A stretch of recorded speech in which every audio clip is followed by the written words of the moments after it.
ಎಲ್ಲರಿಗೂ ನಮಸ್ಕಾರ. ನಾವೀಗ ಸ್ವತಂತ್ರ ದಿನಾಚರಣೆಯ ಕುರಿತ ಭಾಷಣದ ಬಗ್ಗೆ ನೋಡೋಣ. ಈ ವೇದಿಕೆಯ ಮೇಲೆ ಆಸೀನರಾಗಿರುವ ಅಧ್ಯಕ್ಷರೇ ಹಾಗೂ ಅತಿಥಿಗಳೇ, ಊರಿನ ಗುರು ಹಿರಿಯರೇ ಹಾಗೂ ನಮ್ಮ ಶಾಲೆಯ ಮುಖ್ಯ ಗುರುಗಳೇ, ನನ್ನ ನೆಚ್ಚಿನ ಶಿಕ್ಷಕ ಶಿಕ್ಷಕಿಯರೇ, ವೇದಿಕೆಯ ಮುಂಭಾಗದಲ್ಲಿ ಆಸೀನರಾಗಿರುವ ನನ್ನ ಸಹಪಾಠಿಗಳೇ, ನಿಮ್ಮೆಲ್ಲರಿಗೂ ಬೆಳಗಿನ ಶುಭೋದಯಗಳು ಹಾಗೂ 79ನೆಯ ಸ್ವಾತಂತ್ರ್ಯ ದಿನಾಚರಣೆಯ ಶುಭಾಶಯಗಳು. ನಮಗೆಲ್ಲ ತಿಳಿದಿರುವ ಹಾಗೆ ಇಂದು ನಾವೆಲ್ಲರೂ ನಮ್ಮ ಶಾಲೆಯಲ್ಲಿ ಸ್ವಾತಂತ್ರ್ಯ ದಿನಾಚರಣೆಯನ್ನು ವಿಜೃಂಭಣೆಯಿಂದ ಆಚರಿಸುತ್ತಿದ್ದೇವೆ. ಈ ದಿನ ಅಂದರೆ ಆಗಸ್ಟ್ 15, ಈ ದಿನ ನಾವು ಬ್ರಿಟಿಷ್ ವಸಾಹತುಶಾಹಿ ಆಳ್ವಿಕೆಯಿಂದ ಸ್ವತಂತ್ರವಾದ ದಿನವಾಗಿದೆ. ಅಂದರೆ ಭಾರತಕ್ಕೆ ಸ್ವಾತಂತ್ರ್ಯ ಸಿಕ್ತು 1947 ಆಗಸ್ಟ್ 15ರಂದು ಭಾರತ ಸ್ವತಂತ್ರವಾಯಿತು. 1947 ಆಗಸ್ಟ್ 15ರ ಮಧ್ಯರಾತ್ರಿ ಏನಾಯಿತು, ಭಾರತಕ್ಕೆ ಸ್ವತಂತ್ರ ಸಿಕ್ತು. ಹಾಗಾದರೆ 1947ಕ್ಕಿಂತ ಮುಂಚೆ 1947 ಆಗಸ್ಟ್ 15ಕ್ಕಿಂತ ಮುಂಚೆ ಭಾರತವು ಬ್ರಿಟಿಷರ ಆಳ್ವಿಕೆಯಲ್ಲಿತ್ತು. ಸುಮಾರು 200ಕ್ಕಿಂತ ಹೆಚ್ಚು ವರ್ಷಗಳ ಕಾಲ ಏನು ಮಾಡಿದರು, ಬ್ರಿಟಿಷರು ನಮ್ಮನ್ನು ಆಳ್ವಿಕೆ ಮಾಡಿದರು. ನಮಗೆ ಈ ದೊರೆತಿರ್ತಕ್ಕಂಥ ಸ್ವಾತಂತ್ರ್ಯ ಸುಲಭವಾಗಿ ಬಂದಿದ್ದಲ್ಲ.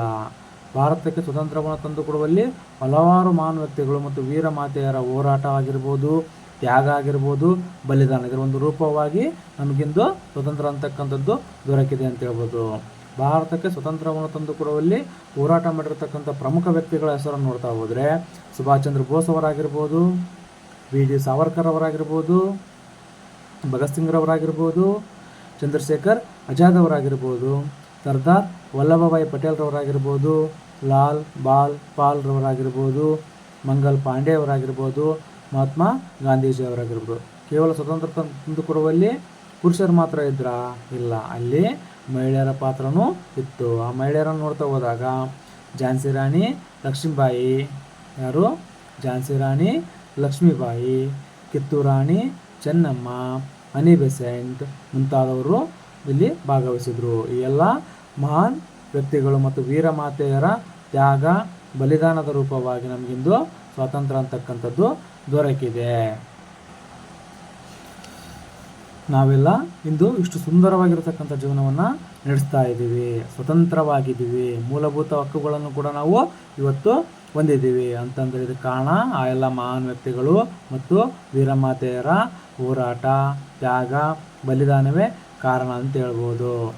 ನಾವೆಲ್ಲರೂ ಏನು ಮಾಡೋಣ, ನಮ್ಮ ಒಂದು ದೇಶವನ್ನು ಪ್ರೀತಿಸೋಣ, ನಮ್ಮ ರಾಷ್ಟ್ರಧ್ವಜ, ರಾಷ್ಟ್ರಗೀತೆ, ಸಂವಿಧಾನವನ್ನು ಗೌರವಿಸೋಣ, ಸಂವಿಧಾನವನ್ನು ಪಾಲಿಸೋಣ. ನನಗೆ ಈ ಒಂದು ಸಂದರ್ಭದಲ್ಲಿ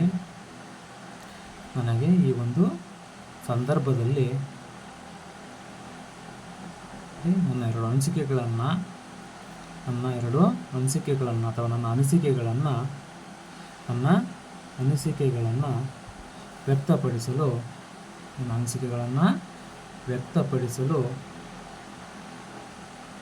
ಅವಕಾಶ ಮಾಡಿಕೊಟ್ಟ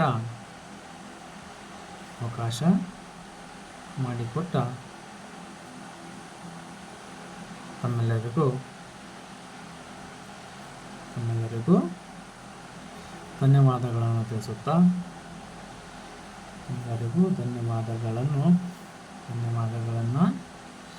ತಿಳಿಸುತ್ತಾ ನನ್ನ ಚಿಕ್ಕ ಭಾಷಣಕ್ಕೆ